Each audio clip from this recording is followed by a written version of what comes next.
enfermedades del equilibrio.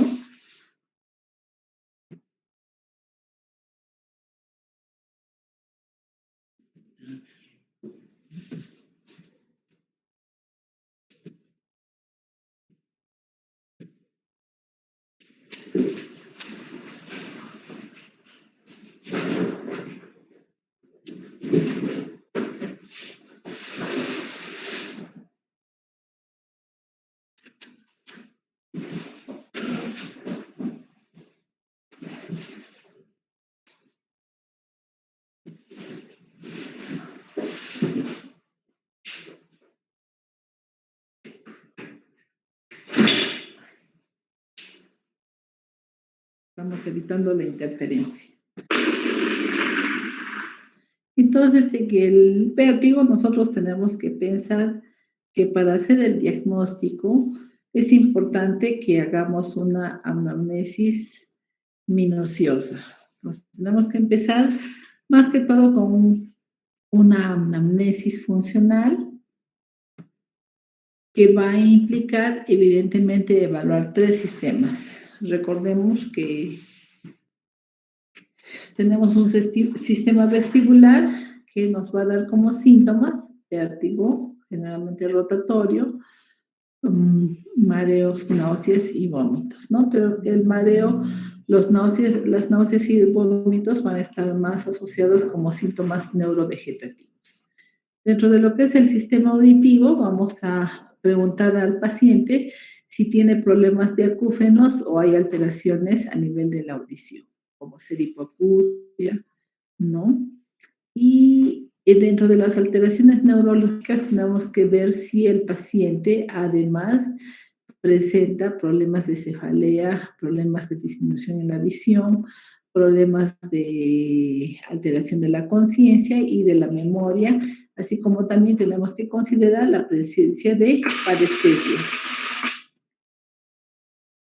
Dentro de los antecedentes de importancia, tenemos que verificar si evidentemente hay enfermedades cardiovasculares, como es la hipertensión arterial, otras enfermedades sistémicas, problemas de alergia, como rinitis alérgica, rinitis alimentaria, si hay algún problema de disfunción endocrina, ya sea un problema de diabetes o de hipotiroidismo o de hipertiroidismo, si el paciente tiene alguna colagenopatía, si tiene algún problema de artritis reumatoidea, lupus eritematoso, si tiene antecedente de una neuropatía periférica, ¿de acuerdo? Si hay problemas de epilepsia, si sufrió de un traumatismo encefalocraniano o si cursa con alguna enfermedad infecciosa o cursó con una enfermedad infecciosa como la sífilis, la tifoidea, que también nos pueden dar síntomas a nivel vestibular.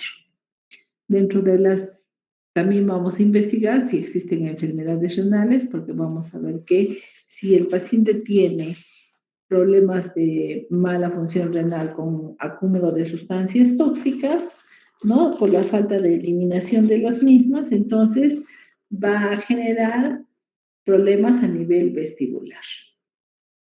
El antecedente de uso de medicamentos ototóxicos es importante, ¿no? Sobre todo en el caso de los aminoglucósidos.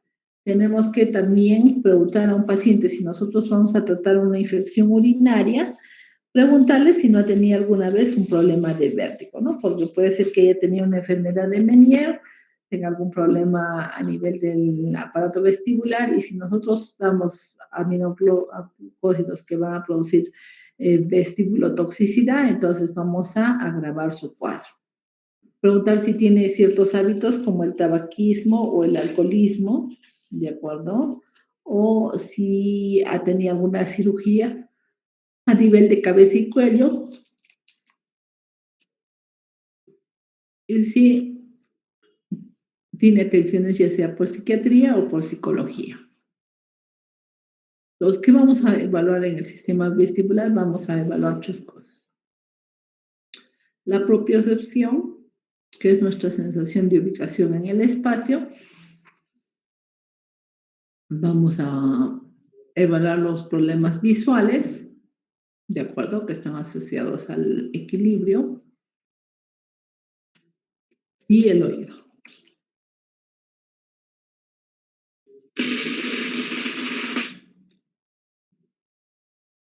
Entonces, una exploración física tiene que también revisar un fondo de ojo, es importante sobre todo en los pacientes hipertensos.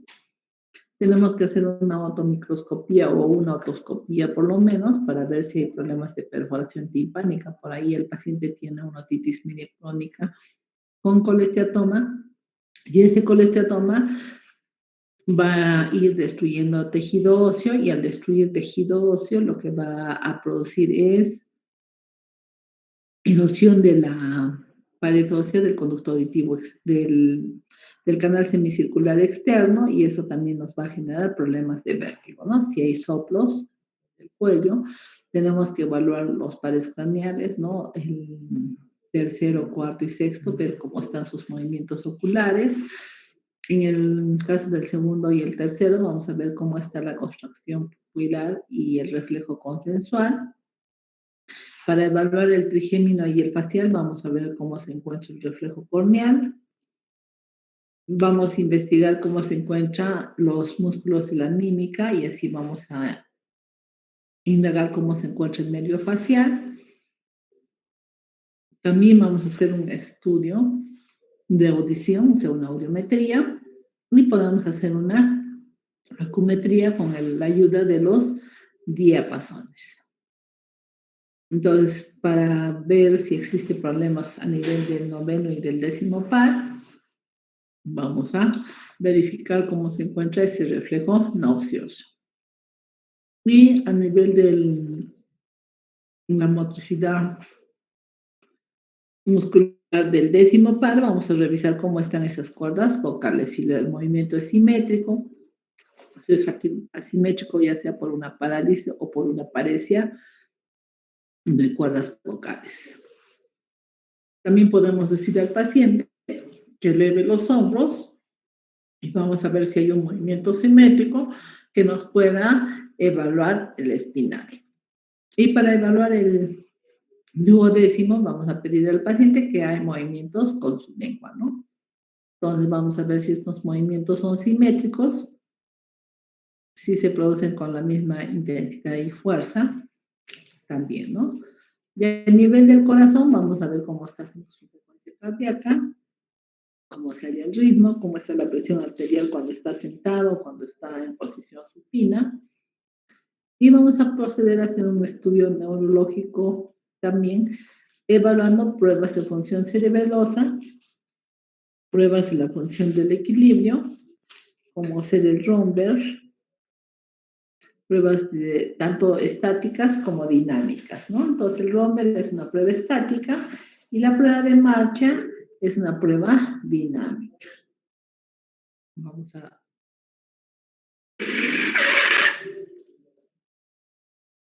solicitar también una biometría hemática completa en la que vamos a investigar cómo está la glucosa, la urea, la creatinina, el perfil lipídico, el perfil de coagulación.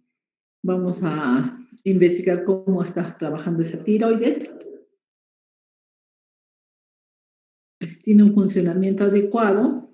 Entonces vamos a solicitar TSH de 3, de 4, pruebas serológicas como el BDRL, ¿no? Un electrocardiograma, ¿no? Vamos a pedir radiografías convencionales para ver problemas de postura, sobre todo a nivel de columna cervical, ¿no? Vamos a pedir una prueba funcional de columna cervical.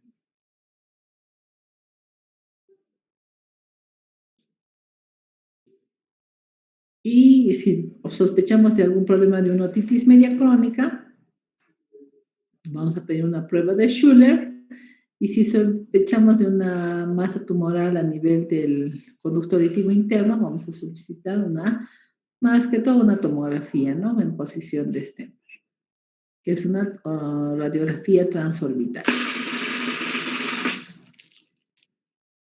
Luego tenemos que vamos a hacer nuestra evaluación otoneurológica, que va a implicar hacer un estudio audiológico revisando lo que es la audiometría y la timpanometría. Dentro de la audiometría vamos a hacer el test de glicerol, por ejemplo, en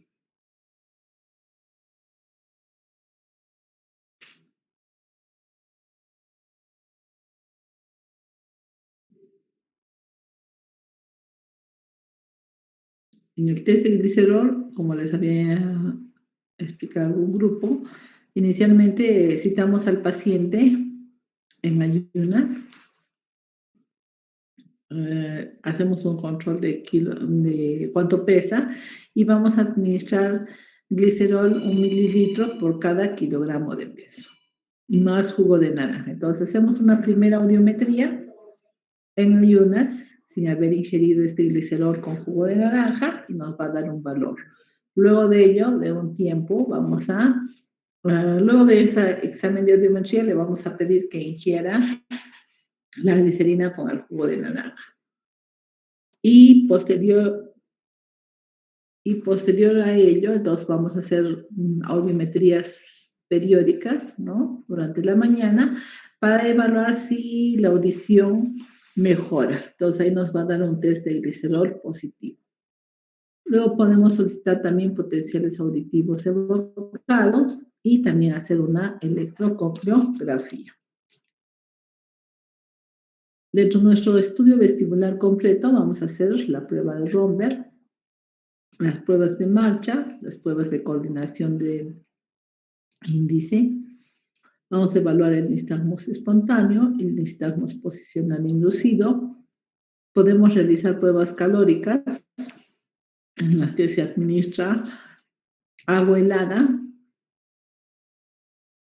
que es la prueba de Cobra, ¿no? Y también vamos a administrar agua caliente. Entonces, habíamos explicado que el agua que introducimos en el conducto va a estar a menos 7 grados centígrados de la temperatura corporal.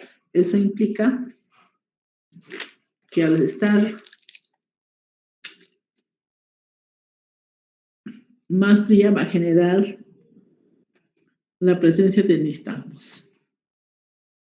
Y también se hace con agua caliente, a más 7 grados de la temperatura corporal. La electronistagmografía también nos va a trazar un registro para que veamos cómo se comportan nuestros ojos y se grafican. También tenemos test del impulso cefálico, que es el PEGID, ¿no? Y cuando hay sospecha de alguna patología tumoral retrococlear tipo neurinoma del acústico, vamos a solicitar una tomografía o una resonancia magnética. Entonces, de acuerdo en el caso de la prueba calórica, vamos a ver si introducimos agua helada en este conducto. Entonces, ¿qué se va a producir? Se va a producir un nistagmus que se dirija al lado izquierdo. Entonces, se dice que el nistagmus huye del agua fría y cuando se introduce agua caliente, entonces más bien el nistagmus se acerca hacia el oído estimulado, ¿no? Entonces, de esa manera vamos a ir evaluando la función vestibular. Ahora, el BEGID, que es el test del impulso cefálico, nos va a medir la funcionalidad de cada conducto semicircular. Luego de haber establecido nuestra probable etiología de diagnóstico, vamos a proceder a realizar el tratamiento vertiginoso. Pues podemos utilizar supresores vestibulares que nos van a modificar la transmisión nerviosa en la vía vestibular, produciendo un bloqueo de los neurotransmisores, ya sea con antihistamínicos y anticolinéricos. Entonces, generalmente los fármacos van a estar enfocados a contrarrestar la acción etiológica que produce el vértigo. Para esto vamos a hacer uso de sedantes vestibulares, de estimulantes vestibulares o de diuréticos. Dentro de los sedantes vestibulares vamos a tener a los antihistamínicos, como la meclicina, la sinaricina, el fenobarbital, la clorpromazina, las fenotiacinas, la escopolamina, la atropina, las benzodiazepinas. Como estimulantes vestibulares vamos a tener las anfetaminas como la cafeína, ¿no? La adrenocorticotrofina, el piracetam, el piritinol o el extracto de ginkgo biloba.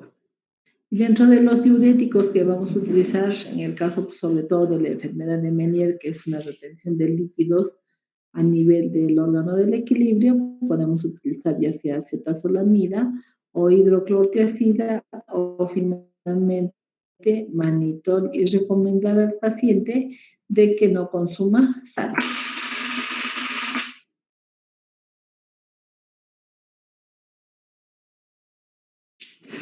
Coadyuvando a ellos, vamos a utilizar corticoides, ya sea prednisona, betametasona o dexametasona, en sus diferentes presentaciones. Podemos utilizar calcio antagonistas que van a evitar la constricción a nivel de las arterias y nos van a favorecer una mejor irrigación del oído y del nervio y de la porción del equilibrio, utilizando flunarizina, nimodipino o beta-histidina. Entonces, dentro de la... Y luego vamos a proceder a indicar al paciente rehabilitación de compensación vestibular. O sea, cuando el paciente ya tenía un cuadro de vértigo, posterior a ello tiene que hacer ejercicios que le permitan compensar ese desequilibrio que se ha producido, o sea, ese mal funcionamiento de uno de los órganos del equilibrio mediante ejercicios. Entonces, o como otros medicamentos, vamos a utilizar también la pentoxifilina, que nos ayuda a mejorar la circulación, fluflomedin, la aciticolina, que también nos mejora la irrigación, ¿no? Y en caso de pacientes que cursen con migraña, vamos a utilizar la dihidroergocristina. Entonces, si no podemos restaurar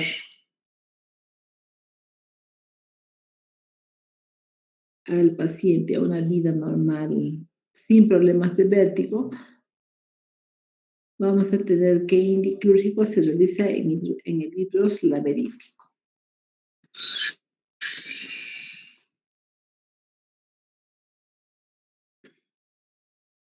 Ahora, ¿cuál va a ser el tratamiento de un cuadro agudo de vértigo? Primero, vamos a generalmente localizar al paciente. Lo vamos a colocar en un ambiente aislado, con una luz indirecta, no sometido a ruidos. Le vamos a indicar una dieta fraccionada, siempre hiposódica, de preferencia hipoalergénica e hipograsa. El dimetilinato, 50 miligramos endovenoso cada 8 horas, puede ser intramuscular o podría ser también el dimetilinato diluido en dextrosa o cloruro de sodio, ¿no? Generalmente lo diluimos en 1 litro, 3 ampollas de 50 miligramos. Y a eso adicionamos lidocaína al 2% sin epinefrina, sin preservantes, ¿no? Y indicamos pasar a 15 gotas por minuto durante 3 días. La dexametasona nos va a ayudar a desinflamar los tejidos. Podemos administrarla a vía intramuscular de 0.4 miligramos por kilogramo, ¿no? Y generalmente lo vamos a dar en una dosis gradual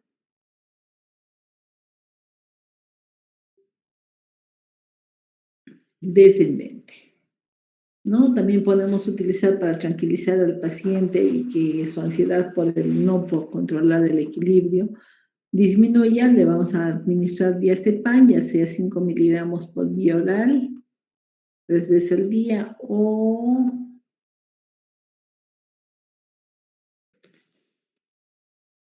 también para disminuir su estrés vamos a aumentar ranitidina, ¿no? 50 miligramos, ya puede ser cada 12 horas o cada 8 horas.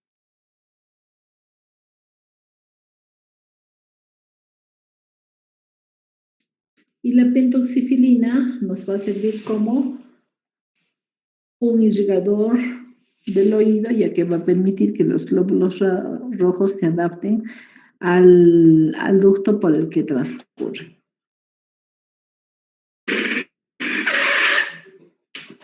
Entonces, tenemos que pensar que el vértigo puede ser central o periférico, ¿no? Entonces, para ver si es de tipo central o periférico, van a existir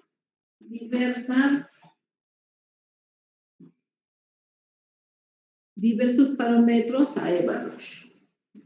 Entonces, dentro de esos parámetros que vamos a evaluar, por ejemplo, el inicio, qué tipo de modalidad de presentación tiene, la severidad del cuadro, cuál es la duración del mismo, si presenta o no presenta nistagmos, cuáles son las características de ese nistagmos, y evidentemente vamos a ver si cursa con un vértigo ya sea objetivo o subjetivo, si está asociado a náuseas y vómitos, si se presentan acúfenos o si hay sorbo, ¿no?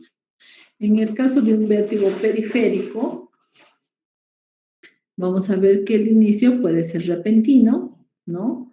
La modalidad puede ser paroxística, o sea, hay episodios, ¿no? Puede ser intenso, puede durar minutos a horas, ¿no? Pero pasa luego. El nistagmo generalmente es horizontal, ¿no? El vértigo puede ser objetivo o subjetivo y muchas veces se asocian náuseas y vómitos.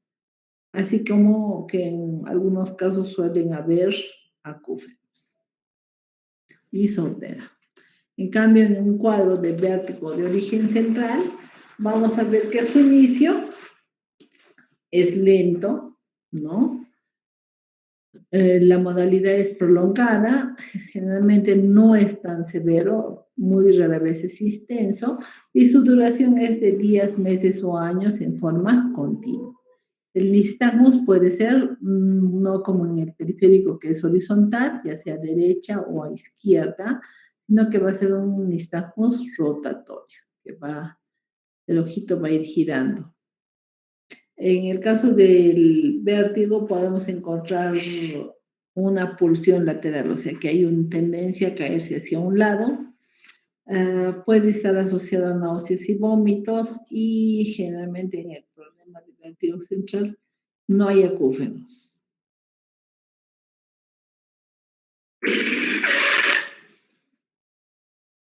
Entonces, aquí tenemos un resumen de cómo se presentan estas características de vértigo, vómitos, sordera, acúfeno, nistagmos, pruebas calóricas, ya sea en la enfermedad de Meniere, en el neuridoma del acústico, en la neuritis vestibular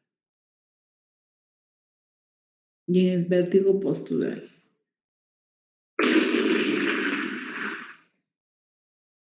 Entonces, cuando nosotros hacemos un examen de vértigo en el paciente, tenemos que realizar un examen sistematizado, ¿no? Vamos a empezar por el oído, vamos a evaluar cómo es el oído externo, puede tener un tapón de cerumen o un cuerpo extraño y eso también puede generar problemas de vértigo que cuando los evacuemos evidentemente van a desaparecer. A nivel del oído medio podemos encontrar, ¿no?, un tímpano retraído. Eso nos va a hablar de una otitis media adhesiva, o sea, una otitis media crónica adhesiva, problemas de mal funcionamiento de la trompa de Eustaquio, porque no está ventilando bien ese oído.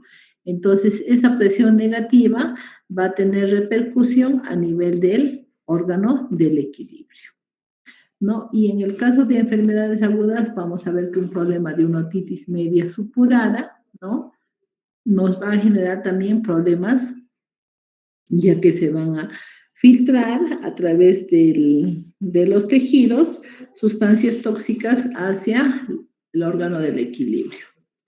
Y en el caso de enfermedades crónicas, como el caso de un colesteatoma, entonces generalmente el colesteatoma lo que habíamos dicho, ¿no? Erosiona la pared del conducto auditivo, del conducto semicircular externo y nos produce una fístula, ¿no? O una comunicación infecciosa hacia el oído interno, porque esto sería ya parte del oído interno, ¿no es cierto? En este caso al laberinto posterior. Y también problemas de traumatismos encefalocranianos donde va a existir hemorragia, sangrado, ¿no? Coágulos, obviamente que van a generar problemas de vértigo, ¿no? A nivel del oído interno vamos a hablar de una laberintitis tóxica aguda, y habíamos dicho, ¿no? Que el antecedente de una infección a nivel del oído medio va a filtrar y va a generar una laberintitis tóxica aguda. También problemas vasculares de mala irrigación nos van a dar problemas de desequilibrio, los traumatismos, si habíamos dicho, ¿no? El traumatismo al ser un golpe va a producirse un sangrado, una hemorragia, se va a formar un coágulo, va a haber compresión y eso nos va a generar síntomas. Problemas de alergia, porque evidentemente se acumula moco en el oído, ese moco que no se elimina, obviamente va a generar pues otro tipo de pH a ese nivel. Y en el caso de la hidropesía laberíntica, que es la enfermedad de Meniere, en la que hay una retención de líquidos, ¿no es cierto? Por alteraciones a nivel del sodio y potasio, sobre todo del sodio, en el que vamos a recomendar a los pacientes pues una dieta hiposódica cuando ya tengamos el diagnóstico de enfermedad de Meniere para que las crisis no sean tan frecuentes. También vamos a ver si existen problemas de respuesta al movimiento, ¿no? Que se llama cinetosis, por ejemplo, una persona que viaja en barco, ¿no? Que está sometido a un movimiento constante durante su travesía. Y no tenemos que dejar de tomar en cuenta los vértigos posturales, que es el vértigo postural paroxístico benigno, en relación a algún accidente, a un pisamiento de cordura cervical, para poder evaluar al paciente. Entonces, también no tenemos que dejar de considerar que existen infecciones que puedan afectar al octavo par craneal, como ser una meningitis aguda, una meningitis tuberculosa, una meningitis sifilítica, una neuritis vestibular o la presencia de traumatismo, si habíamos dicho, ¿no? Cuando hay una fractura de peñasco, podemos tener una fractura que nos lesione el laberinto posterior. Y también la presencia de tumores, obviamente, que van a producir problemas de vértigo en los pacientes.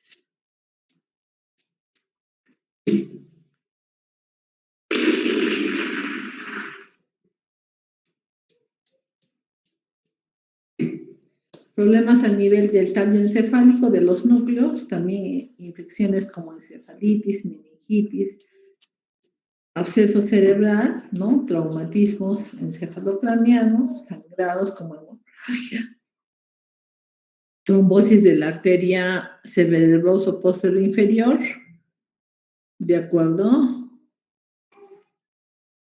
Tumores pontocerebelosos, como el neurinoma del acústico o esclerosis múltiples, también nos van a generar problemas de vértigo.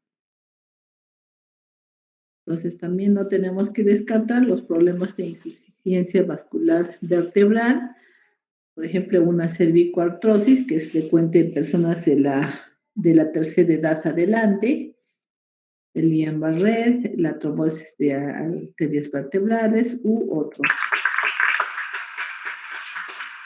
Y luego vamos a pensar en los problemas de mareos no sistematizados, ¿no? A nivel ocular, los pacientes que tengan alguna disfunción muscular pueden generar problemas de vértigo, ¿no? Una mala refracción, ¿no? A veces, muchas veces, sobre todo aquí en Cusco, como ustedes habrán visto, los que usan lentes, tienen que esperar una semana para recibir sus lentes. ¿Por qué? Porque luego de que el oftalmólogo les mide, o si alguno les ha medido un optómetra, entonces llevamos nuestra receta ahí a la óptica y la óptica nos dice regrese en 4 días, lo vamos a enviar a Lima. Entonces ellos se envían a Lima y generalmente cuando ponen las lunas, si no encuentran una luna en la medida que nos han recetado, ¿de acuerdo? Le ponen una aproximada, ya sea hacia arriba o hacia abajo, ¿no? Y eso lo mata. Y empiezas a usar esos lentes y progresivamente vas a tener mareos. Entonces, siempre después de que ustedes tengan una medida de la vista, hayan comprado los lentes, deben de regresar a su oftalmólogo para que verifique si evidentemente es la medida que les corresponde, porque por ahí les pusieron una luna aproximada y no es la medida y después van a tener problemas de mareos. Ahora, pacientes con glaucoma, ya sabemos que el equilibrio o los problemas de mareos tienen tres puntos, ¿no? Es un triángulo en el que la vista, la ubicación en el espacio, que es la bipedestación, y el oído van a formar un equilibrio que genere la información necesaria para mantenernos en buena postura, con buen equilibrio. Entonces, en el glaucoma, lamentablemente el paciente tiene un ojito bloqueado, entonces al estar bloqueado, entonces va a haber alteraciones a nivel visual. Y dentro de lo que es el sistema propioceptivo, tenemos que también tener en cuenta a la pellagra, al alcoholismo crónico, a la anemia perniciosa y al través dorsal. Problemas a nivel del sistema nervioso central, ya en forma ya más arriba en la vía del equilibrio, vamos a tener problemas de anoxemia cerebral, problemas de infecciones como meningitis, encefalitis, absceso cerebral o sífilis. Y nuevamente los traumatismos, así como los tumores y las migrañas y algunos problemas de epilepsia van a generar también problemas de vértigo, como es en el caso endocrinológico, donde las mujeres estamos pues sometidos a cambios a nivel de nuestras hormonas, tanto durante la menstruación, el embarazo o la menopausia, ¿no? En el caso de una hipoparatiroidismo, podemos encontrar problemas con tetáneos, ¿no? Y en el caso del hipoparatiroidismo, en el hipotiroidismo también vamos a tener problemitas, en el hipertiroidismo también, frente a una hipertensión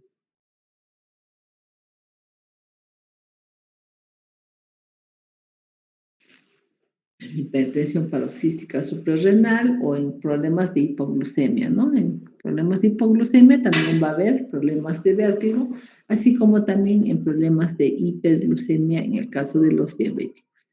Y trastornos psiconeuróticos también nos van a generar problemas de vértigo. Entonces, recordar que el equilibrio tiene tres soportes. Uno es el sistema visual, el otro es el sistema propioceptivo y el otro es el sistema vestibular.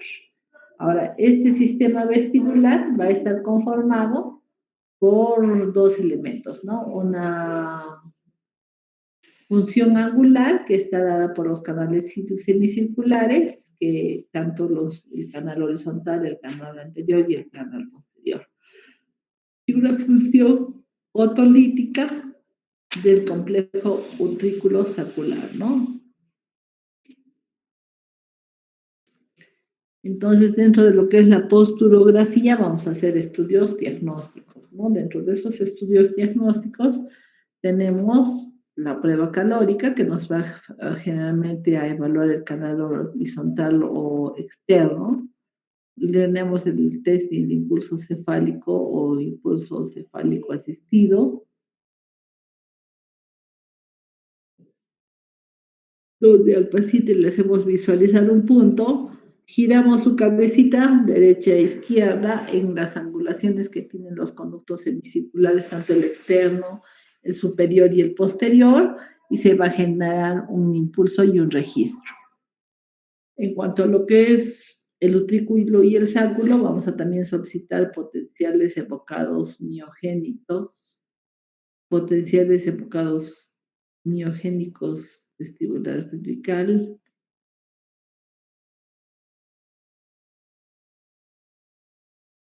¿Y qué es lo que vamos a ver? Que el vértigo tiene una fisiología, ¿no? La fisiología del vértigo vamos a ver si está alterada la aceleración angular, la aceleración lineal, o vamos a ver si está alterada la posición en relación a la gravedad. Si la aceleración angular está alterado, el conducto semicircular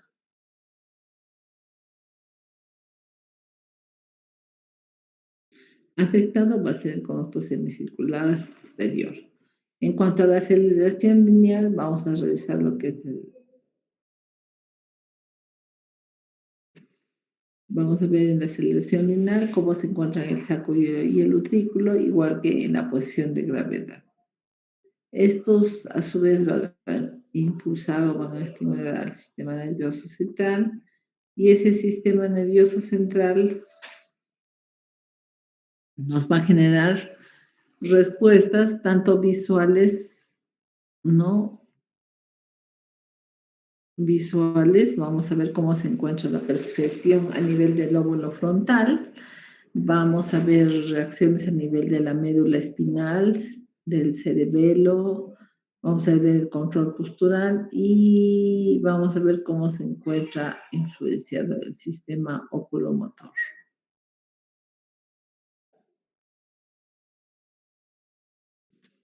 Entonces, ¿qué síntomas va a tener un paciente con vértigo? Los síntomas que va a tener generalmente son síntomas de inestabilidad con sensación de giro o rotación, ¿no? Puede estar acompañado de nistagmus, puede estar acompañado de síntomas vegetativos o puede estar acompañada de síntomas auditivos.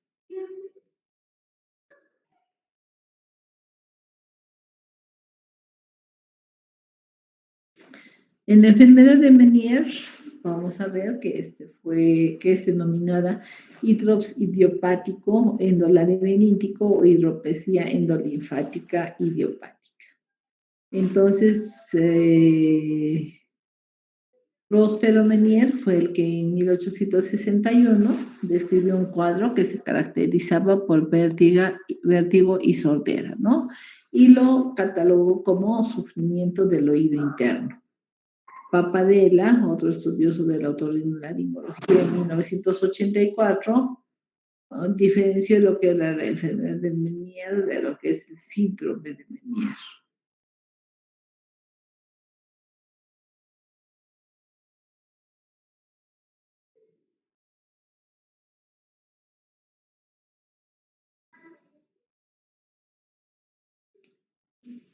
Entonces se observó que había un desorden del oído interno por acúmulo de los líquidos, ¿no? Que lo ocupan por una excesiva producción o por una defectuosa reabsorción. Entonces, clínicamente, la enfermedad de Menier se caracteriza por una triada. Esa triada es la hipoacusia neurosensorial fluctuante y progresiva. Existen crisis paroxísticas y episódicas de vértigos, náuseas, vómitos y presencia de sudoración. Vamos a observar la presencia de acúfenos, ¿de acuerdo? Que es lo que nos va a referir el paciente, ¿no? Entonces, la tríada es acúfenos o tinnitus, disminución de la audición, que puede ser fluctuante y progresivamente va aumentando, o sea, va perdiendo más audición, y las crisis de vértigo, que son paroxísticas y episódicas, ¿no? Acompañadas ya sea de náuseas y vómitos. Entonces, clínicamente la enfermedad de Menier va a estar precedida por una aura, que es una sensación de plenitud del oído, una sensación de intensificación del acúfeno, generalmente es la causa más común.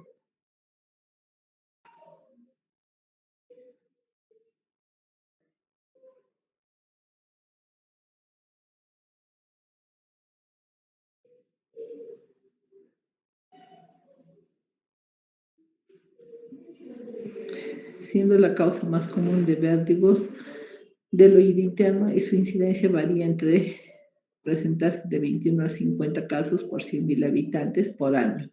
Generalmente se dice que afecta al 0,2% de la población. En la mayoría de estos problemas está comprometido un solo oído, habitualmente se extiende para comprometer al oído contralateral.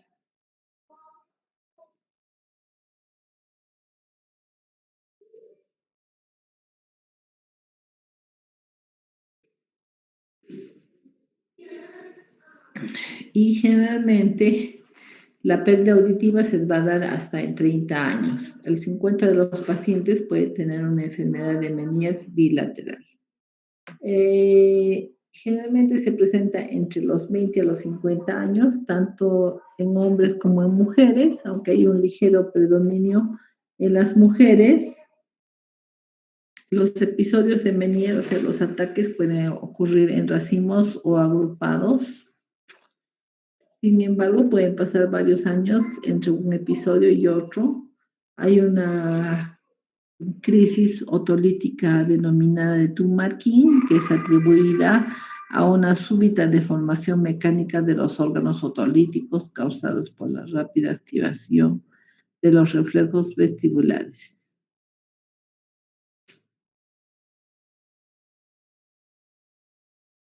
Dentro de la etiopatogenia vamos a tener que se considera una forma idiopática y sintomática de hidrosendolinfático, consistente en una dilatación del laberinto membranoso por aumento del endolinfa. En cambio, en forma patológica, en el oído interno se halla la hidropesía endolinfática. Hay enfermedades inmunológicas que pueden contribuir sustancialmente a que las personas puedan adquirir una enfermedad de Meniere. Generalmente está atribuida a infecciones virales del oído interno, a traumatismos del cráneo, autoesclerosis, sífilis y predisposición hereditaria y alergia. Sin embargo, no es una enfermedad secundaria, ya que afecta a personas sanas. Entonces, histológicamente vamos a ver que existe un aumento de las cavidades endolinfáticas a expensas de la perilinfa. Afecta tanto a la escala media como a los órganos otolíticos, aunque se conocen casos de afectación limitada a la cóclea. La dilatación del ducto puede ser reemplazada. La dilatación del ducto coclear va a desplazar la membrana de Reisner, que puede llegar hasta la pared ósea de la escala vestibular y ocluirla totalmente. Las dilataciones endolinfáticas pueden afectar el sacro y el ostrículo, y esta dilatación de estos elementos puede causar ruptura.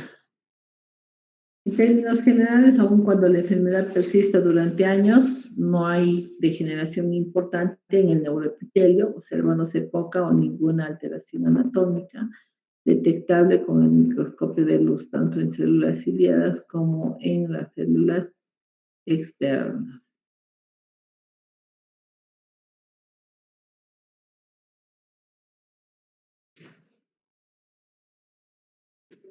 Entonces, recordemos que clínicamente va a haber un aura, que es una sensación de que tienes el oído lleno, va a haber una disminución por consiguiente de la audición y va a haber una aparición de intensificación del tinnitus.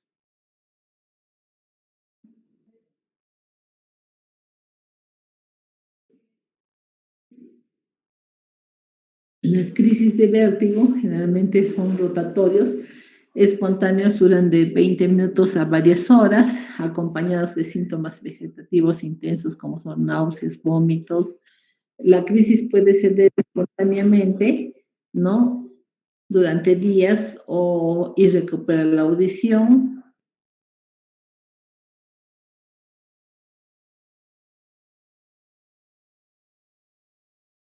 El nistagmus espontáneo generalmente se produce hacia el lado sano.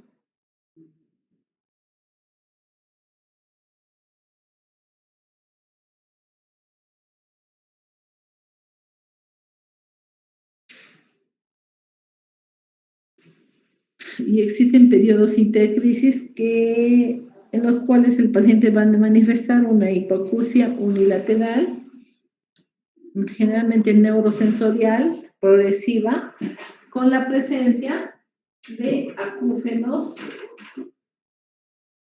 que son de naturaleza ipsilaterales, ¿no? O sea, generalmente siempre el acúfeno está en el oído afectado. Entonces, ahí lamentablemente lo que ocurre es un daño a nivel del oído interno con muerte de células ciliadas que se dan en forma gradual, por lo que en años va a haber una sordera unilateral funcional, ¿no? Las células ciliadas cocleares generalmente son las más sensibles, por lo que se da la hipoacusia definitiva, ¿no? De diverso grado. Las células vestibulares, sin embargo, son más resistentes y tienen una lenta declinación, sobre todo a la respuesta calórica en el tiempo, ¿no? Por eso se habla de un laberinto hipovalente cuando se hace una prueba calórica. Los cambios en el oído van a ser una dilatación del sacúlo y adherencia al pie del estílibo, ¿no? Hay una adherencia progresiva y crónica con pérdida de estabilidad, dilatación y retracción del utrículo, ruptura en los sistemas de suspensión del laberinto membranoso. No existe evidencia de lesión en el nervio cócleo vestibular. Otro cuadro es la hidropesía endolinfática, en la que tenemos una hiperproducción de endolinfa de características bioquímicas normales, ¿no? Por aumento de la producción del segmento arterial a nivel de la estría vascular, ¿no? Existe una reabsorción insuficiente por déficit del saco endolinfático, lo que va a llevar a la hidropesía endolaberíntica. Esta alteración es una alteración a nivel de homeostasis de endolinfa perilinfa que va a determinar una hipertensión en la endolinfa, compresión del órgano de Corti. Eso va a disminuir el potencial endococlear por alteración de los canales de cationes de potasio y calcio. Se va a producir una ruptura de la membrana de Reisner, un pasaje de sodio a la endolinfa.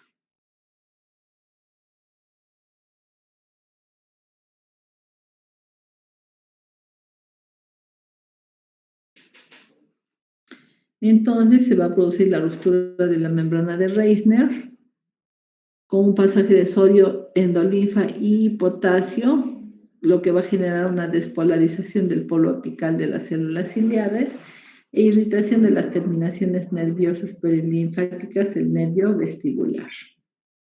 Entonces recordemos que en el saco endolinfático se va a producir el sistema de drenaje a través del ducto endolinfático, que al estar bloqueado o disminuido de volumen va a ser estrecho y va a generar estos problemas de equilibrio. Otros trastornos que nos pueden producir problemas de desequilibrio son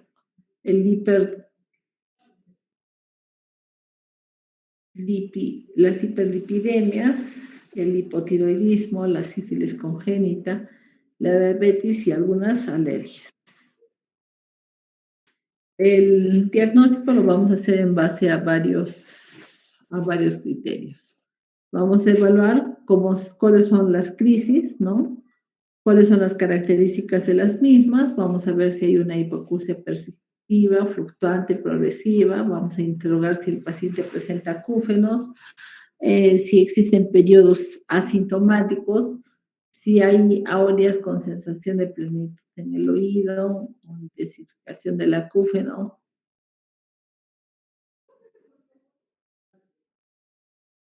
Y audiométricamente vamos a encontrar que en la prueba de diapasones o en la acumetría vamos a encontrar un RINE positivo, que es normal, un Weber que va a lateralizar al lado sano, y audiométricamente o sintomatológicamente el paciente nos va a decir que presenta diploacusia y algiacusia. hipoacusia, que es la diploacusia que siente que está hablando dentro de su cabeza.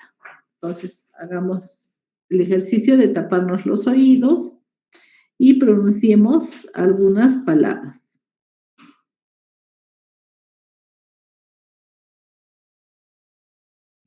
Entonces, esa sensación de percibir dentro de nuestro cerebro los oídos se llama diploacusia.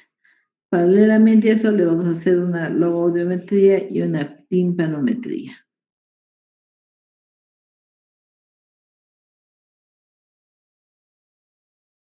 Entonces, los criterios diagnósticos de enfermedad del equilibrio pueden ser tratarse de una enfermedad cierta, con confirmación histológica, una enfermedad definitiva con 2 o más episodios de vértigo espontáneo de 20 milímetros, una hipoacusia domésticamente al menos en una ocasión, el acuerdo o plenitud óptica en el oído afectado siempre van a estar presentes, entonces vamos a tratar de ir excluyendo las otras causas.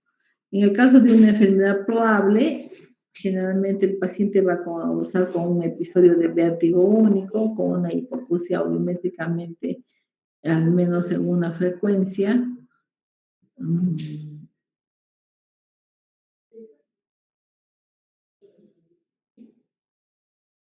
Y en la enfermedad posible, evidentemente vamos a ver que el vértigo puede ser episódico tipo Meniere sin hipoacusia o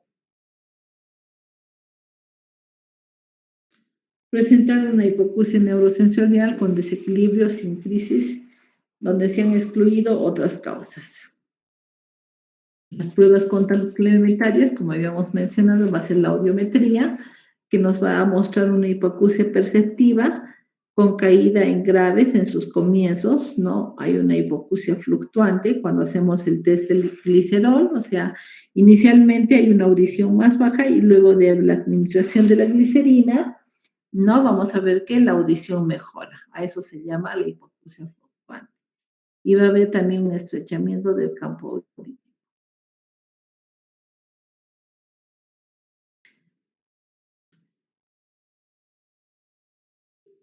Entonces, la logoaudiometría nos va a permitir evaluar el umbral de la palabra que coincide con umbrales audiométricos. Generalmente debe llegar al 100%, pero a mayores intensidades hay una mala discriminación, hay una mala percepción de los sonidos, ¿no? Donde se encuentran distorsionados y eso nos va a restar puntos.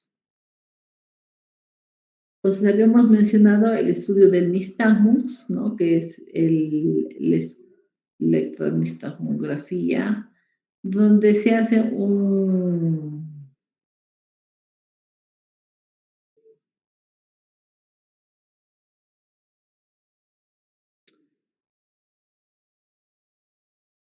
vamos a observar que el nistagmus en el ataque agudo va a ser muy intenso durante las crisis, ¿no?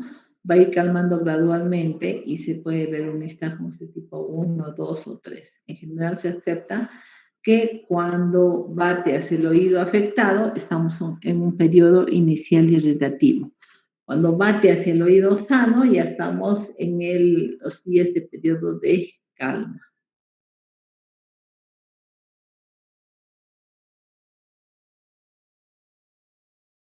El nistagmus entre ataques se puede presentar sin mareos, no nistagmus.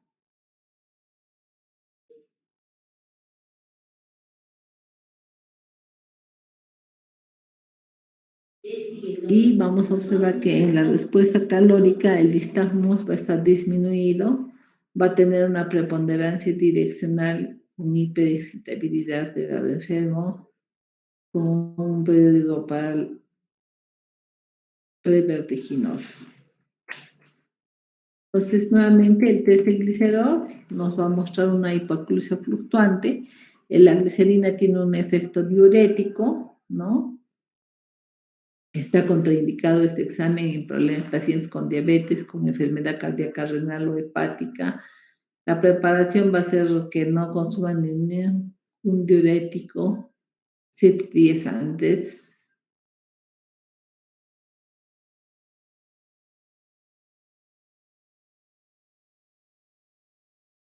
Los contraindicado en diabetes, enfermedad cardíaca, renal o hepática, ¿no? Entonces vamos a preparar al paciente durante 2 semanas previas, no administrando diuréticos, le vamos a recomendar no alcohol las 24 horas previas y le vamos a pedir un ayuno de 12 horas.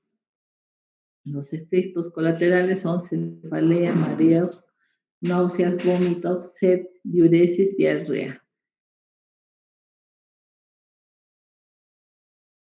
Generalmente se administra 1.2 cc por kilogramo de peso en una sola toma por vía oral, ¿no? Generalmente nos va a dar una sangre hipertónica con deshidratación del oído interno. Vamos a tener una audiometría basal de 2.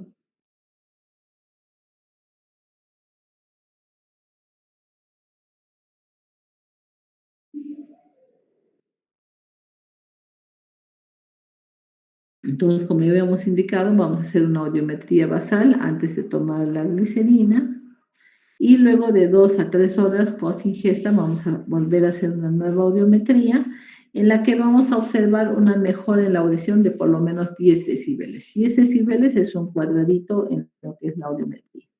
Va a disminuir el acúfeno y la sensación de presión en el oído.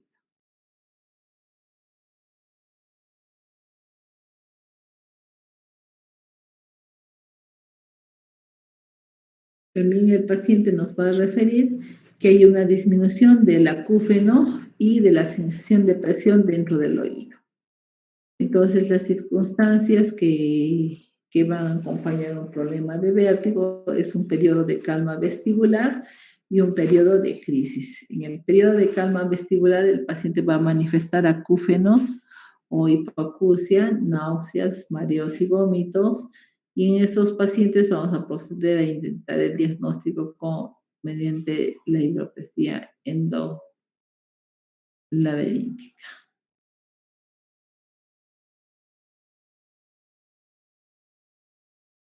Las crisis de vértigo generalmente hay que administrar tratamiento, ¿no? Ver cómo se encuentra el test de glicerol y completar el resto de los estudios que requiere el paciente. Vamos a hacer un diagnóstico diferencial con vestibulopatías unilaterales periféricas agudas, con el vértigo posicional paroxístico benigno, con la neuritis vestibular, con el vértigo asociado a migraña, con una fístula perilinfática. Finalmente, la evolución de los ataques de vértigo con o sin síntomas cocleares van a hacer que va a presentar hipoacusia, acúfenos, plenitud caótica, generalmente en un año.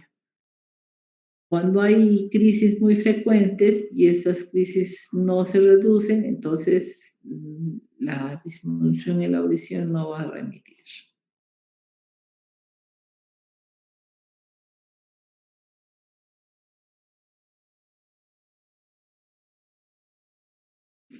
Generalmente estas crisis se van a reducir espontáneamente y pueden desaparecer y reaparecer en muchos años, en 5, en 10, en 15, en 20 años, ¿no? Generalmente estos problemitas empiezan en un oído y luego de 10, 20 años se van a hacer bilaterales en el 30-60% de los casos. Las complicaciones son que hay una enfermedad persistente donde la frecuencia de los ataques va a aumentar con el tiempo, volviéndose cada vez más breves y menos severos y con menos horas, ¿no? El cambio patológico en el oído interno es que aumente el líquido endolinfático, hay una hipertensión en el endolinfa que comprime el órgano de Corti, por lo tanto hay una sensación de plenitud.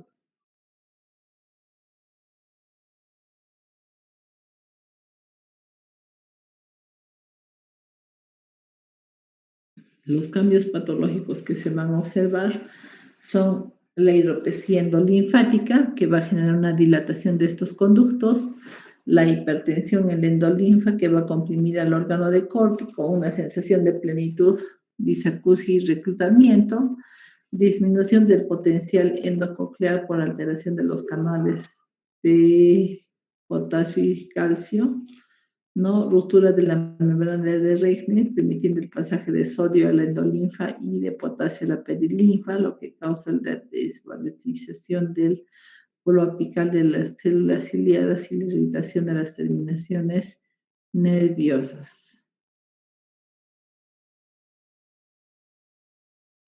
Cuando retenemos líquidos cuando hay problemas de hiperlipidemias, cuando hay hipotiroidismo, cuando hay sífilis congénita o latente, cuando hay problemas de diabetes o hay problemas de alergias. Entonces, en el ataque agudo podemos dar sedantes labirínticos, como habíamos mencionado, vasodilatadores o diuréticos. Generalmente, como sedante labiríntico vamos a utilizar la clorpromacina, ¿no? Generalmente en goteo, y al disminuir este vértigo vamos a disminuir el goteo. La histamina, que es un dilatador.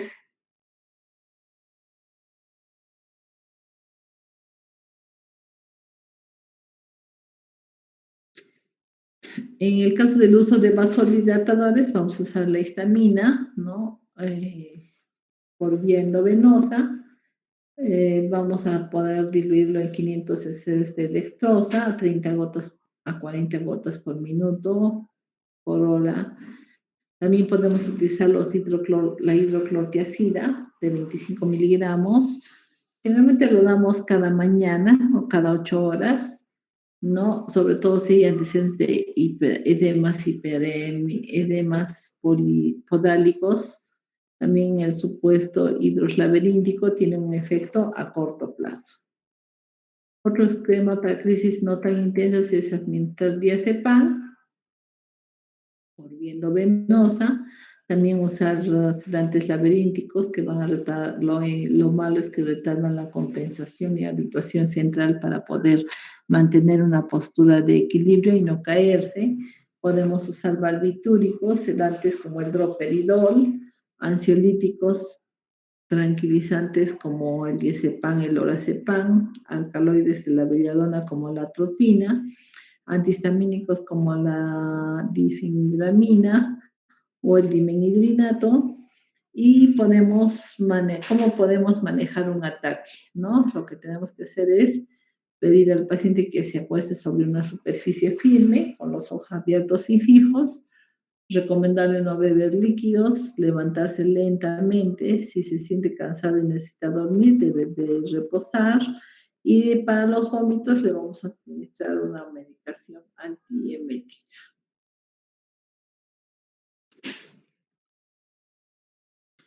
Generalmente la medicación más usada entre ataques es el triamterene, la amilorida, la cetazolamida, supresores o sedantes vestibulares como el clonazepam, el lorazepam, el diazepam, bloqueantes de los canales de calcio, como el verapamilo, la flunarizina, ¿no? Esteroides como la dexametasona, la prednisona,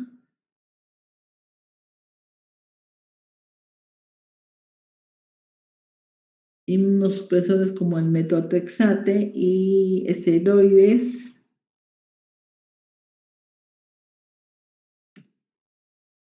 Generalmente vamos a recomendar como dieta, ¿no? Que los fluidos deben contener concentraciones mínimas de sodio, sobre todo, que el oído interno es influenciado por sustancias en la sangre como el azúcar y la sal. Tenemos que eliminar la cafeína y el alcohol.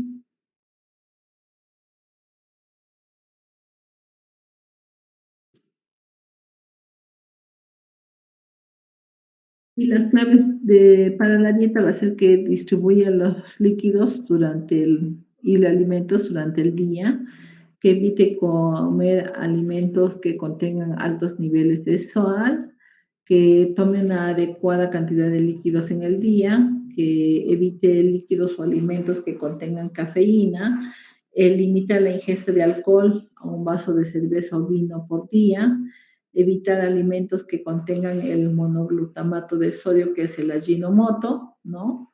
Y vamos a decirle al paciente que también evite la aspirina si es que no lo tiene que tomar necesariamente, evite fármacos que contengan cafeína y evite fumar.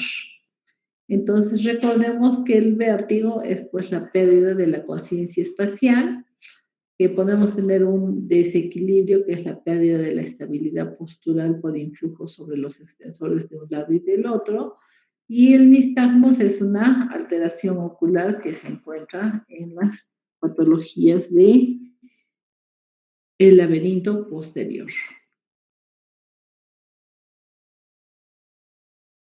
Pues tenemos que las afecciones vestibulares tienen una alta incidencia y afectan a personas de todas las edades y de cualquier nivel socioeconómico, ¿no? Se vio que evidentemente en Estados Unidos había un buen porcentaje de población que consultaba al médico por mareos por lo menos una vez en su vida, ¿no? Y el mareo vértigo se encuentra entre las 25 causas más frecuentes de la consulta en Estados Unidos.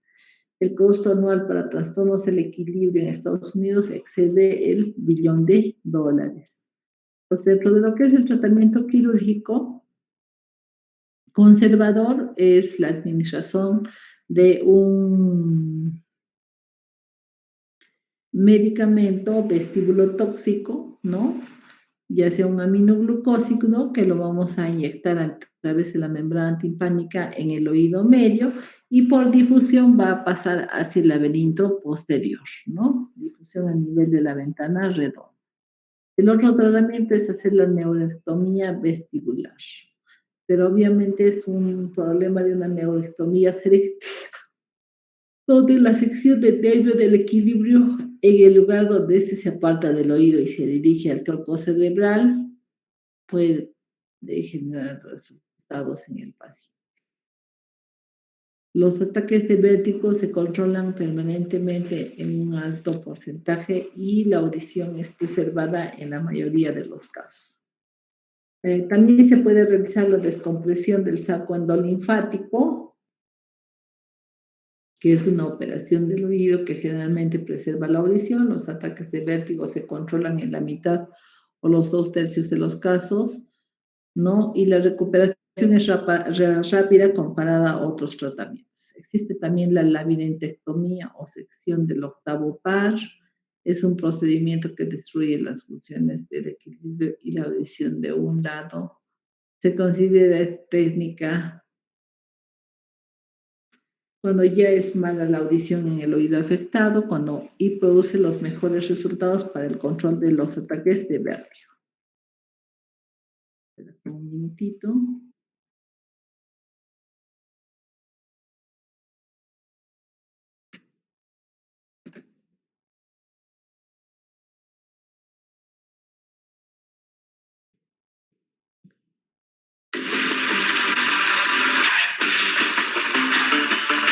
Termina tus proyectos con la variedad de acabados Maestro. Tanque de agua arena de 1100 litros, más cisterna de agua de 1200 litros o Rotoplas a solo 1600.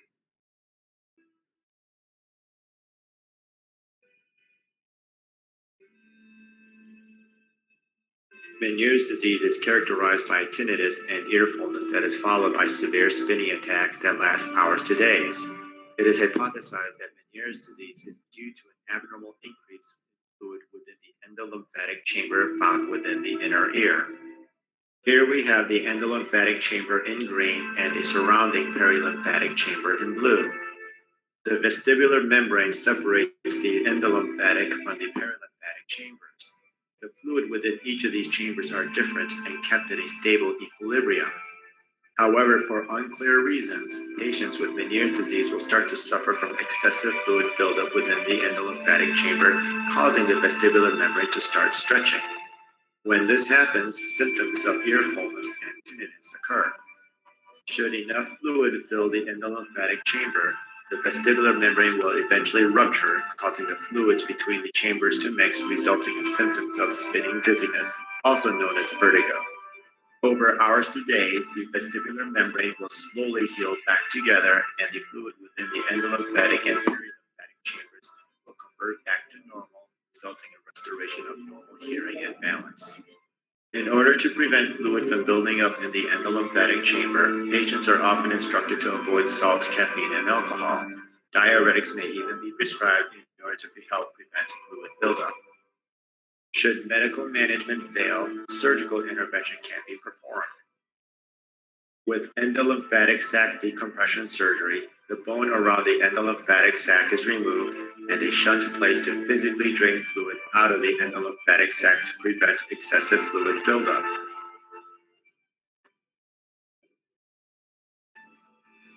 In another variation of this surgery called endolymphatic duct blockage, bone is removed around the duct and a clip placed to prevent fluid that is produced by the sac from building up in the rest of the inner ear.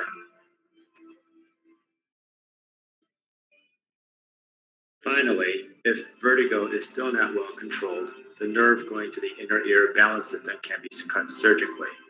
Alternatively, special drugs can be injected into the inner ear to chemically destroy the balance system.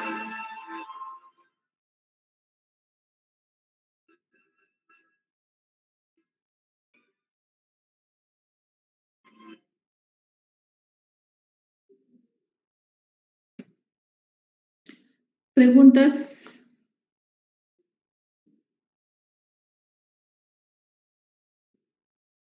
¿Preguntas por ahí?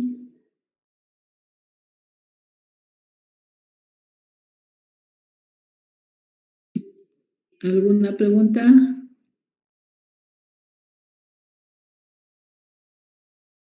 doctora, todo quedó claro. Espero que no les haya dado vértigo. ¿De acuerdo? Listo. ¿Continuamos o lo dejamos ahí para que no nos explote el cerebro? Porque todavía tenemos un buen tramito. A ver, ¿en cuál diapositiva estamos? Vamos a buscar. A ver, son 138. Yo creo que habremos estado más o menos en la 80. A ver, aquí lo vamos a encontrar. En la 67. Estamos a la mitad.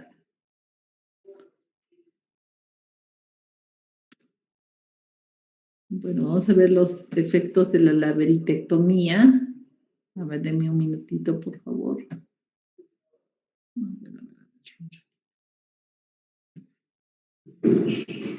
Un minutito.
Listo, entonces continuamos. ¿Cuáles son los efectos de la laberintectomía?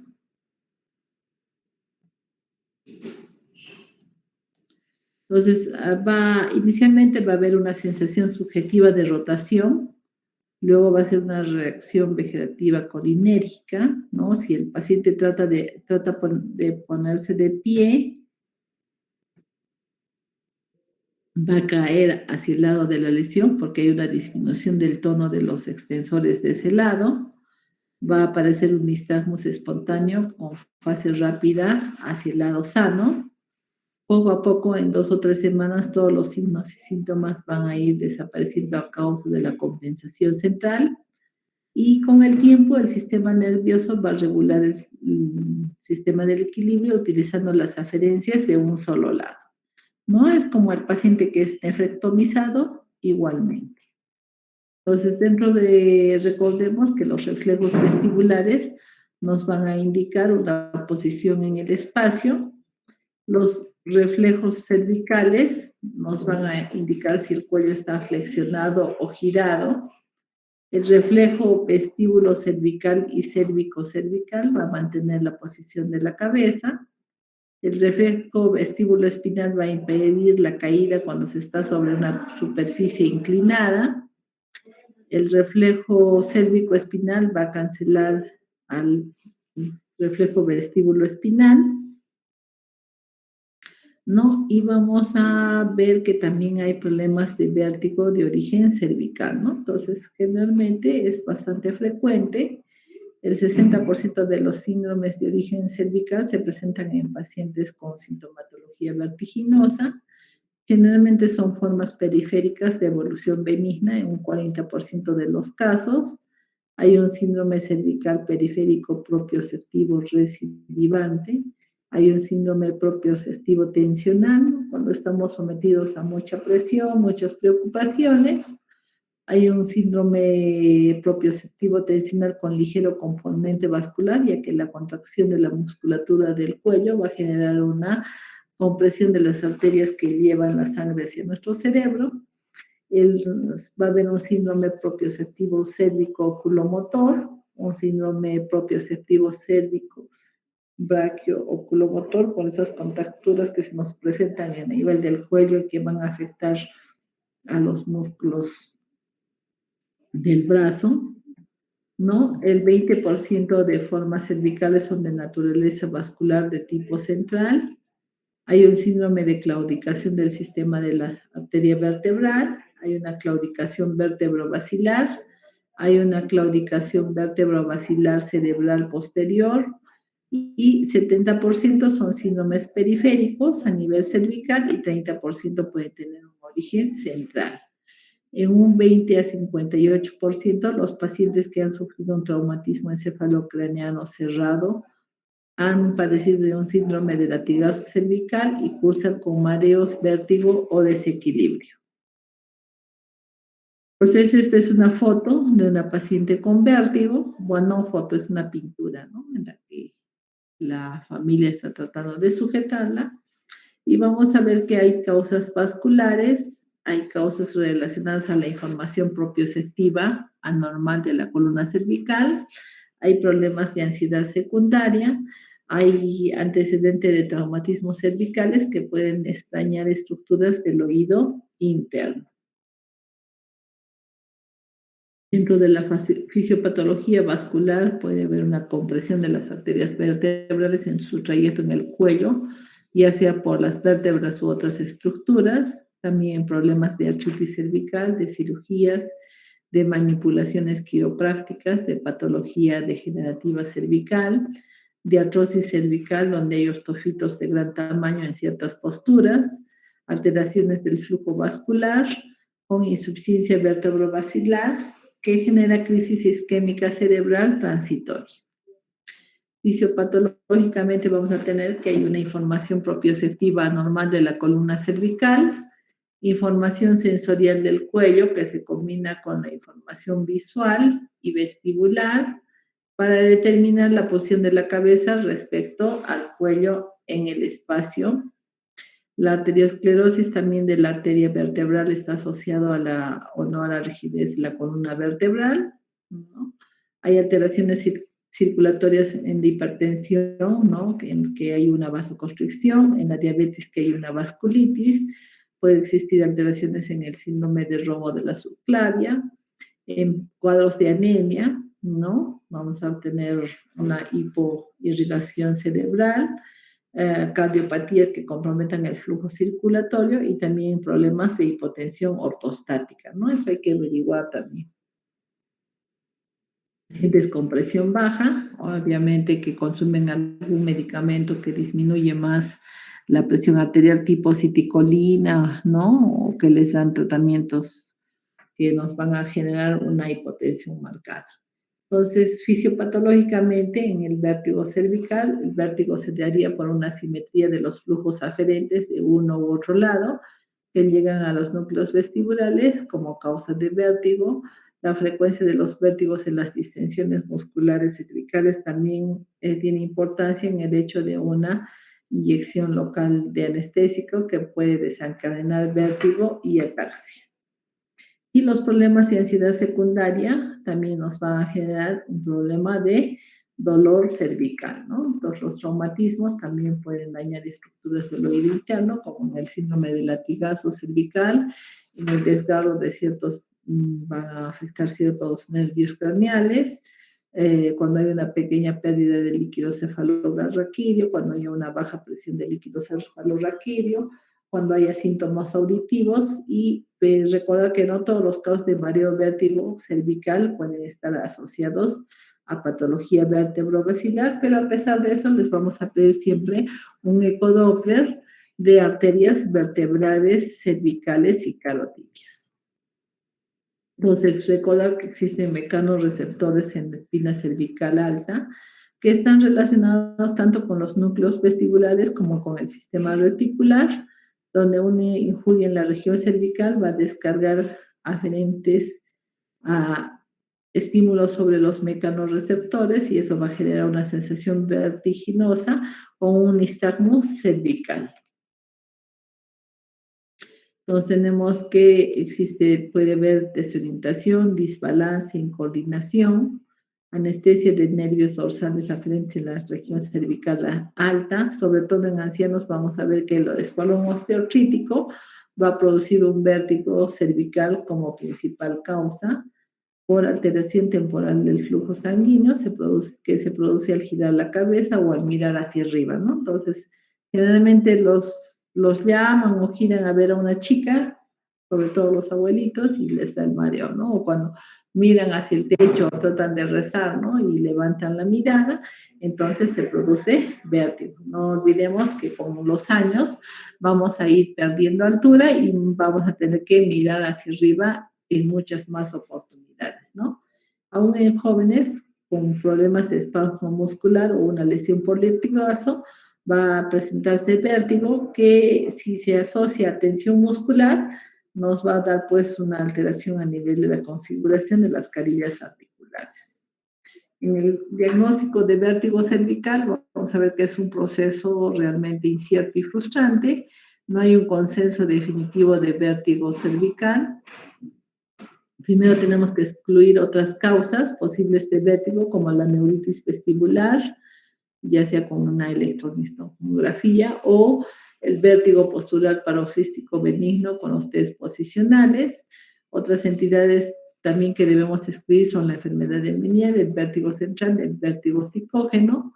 Pueden incluirse también dentro de estos problemas de vértigo a los simuladores que quieren dejar de ir a trabajar para ganar un certificado de incapacidad, el vértigo postraumático, y tenemos que considerar una causa suficiente para desarrollar vértigo cervical el haber sufrido un trauma cervical significativo, ya sea por un problema de latigazo cervical o una artritis severa, ¿no? Pues los síntomas son provocados o agravados por masajes o vibración cervical. En la audiometría no deberían existir síntomas o hallazgos anormales. Podría haber también otalgia de ramas cervicales superiores. Aquí tenemos algunos exámenes de electroencefalografía. En el examen físico no tenemos que encontrar nistagmos, pero algunas veces es posible detectar un nistagmos posicional. Muchos pacientes que tienen vértigo en el contexto de una enfermedad cervical tienen nistagmos tipo vértigo postural paroxístico benigno en las maniobras posicionales, lo que sugiere que las aferencias del cuello pueden interactuar significativamente con los de la información entrante desde el canal semicircular posterior. Pacientes con traumatismo encefalocraneano, en un 50%, van a presentar algún tipo de trastorno audiológico y del equilibrio, aunque no impliquen fractura del hueso temporal. Recordemos que existe una cosa que se llama la conmoción laberíntica. sea, cuando nosotros sufrimos o el paciente sufre un traumatismo encefalocraneano, así como cuando nos golpean o nos dan un puñete, se nos hace un área de equimosis, entonces probablemente ahí haya un problema de inflamación, ¿no? Y eso nos va a generar un problema de desequilibrio que va a ser temporal y va a remitir sin que evidentemente haya existido una lesión ósea. Ahora, se da la paradoja de que la cóclea es un órgano mucho más sensible que el vestíbulo ante un traumatismo. Sin embargo, clínicamente son mucho más frecuentes los desórdenes vestibulares que los cocleares después de un traumatismo encefalocraneano. Bueno, nos quedaríamos aquí y continuaríamos.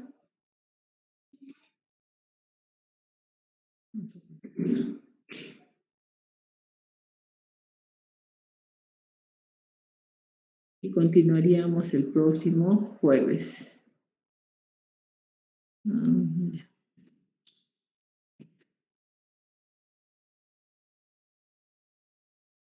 ¿Preguntas hasta ahí?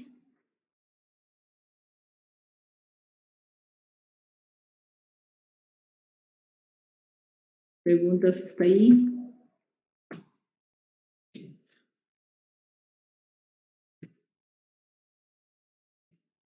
¿Estamos todavía en línea o ya no salimos del Meet?